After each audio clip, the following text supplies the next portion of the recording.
Hi, I'm Lucy Padilla, and I often notice in life we get stuck in our day-to-day routine and kind of get stuck in a rut. So, my story starts about 8 months ago, where I was a cheerleader at this time, and it was during stunt season. And I also was working on a dental office with my mom in between school and cheer. So, I was supposed to leave at 3:15 from work to make it on time, and I had this specific day. I had a lot of tasks piling up, and a lot of people asking me, "Can you please do this for me or this?" And I said yes, so I just kept doing what they asked, and ended up getting to 3:45, and I got super stressed.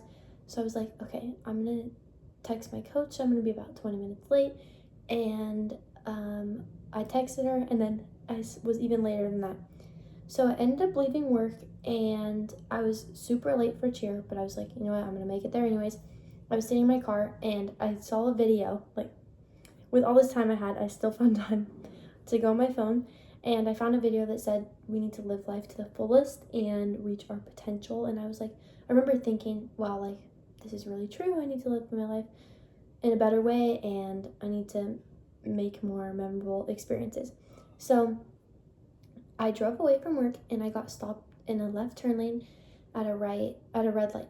So I'm waiting for it to turn green, and all of a sudden I hear a really loud noise, and I was facing a different direction. So I was super confused. My music was still blasting, and my phone flew from my lap across my car into the space in between the passenger door and the passenger seat. And I found my phone, I called my dad, and then this random nice lady like reached in from my passenger seat door, and she helped me get out because I couldn't get out my door. It was crushed. I remember seeing my windshield was all shattered and my hood of my car was all crushed as well. So I got out and I saw the other two cars, and I was talking to my dad on the phone. He ended up saying like, "Okay, I'm coming to get you."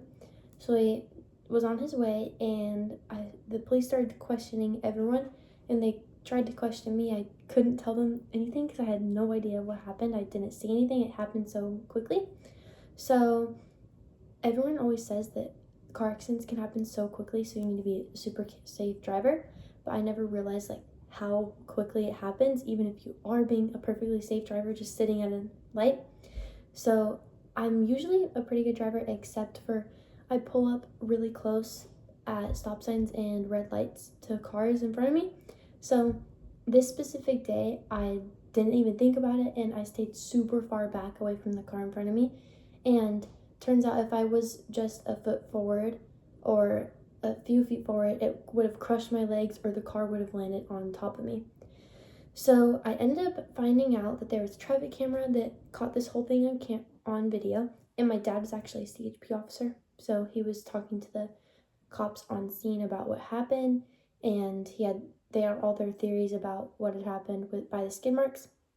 So turns out the guy who hit me and was next to my car got off the freeway at about 110 miles per hour, and he ran the red light, hit another car, and then went flying over the center divider and landed on my car.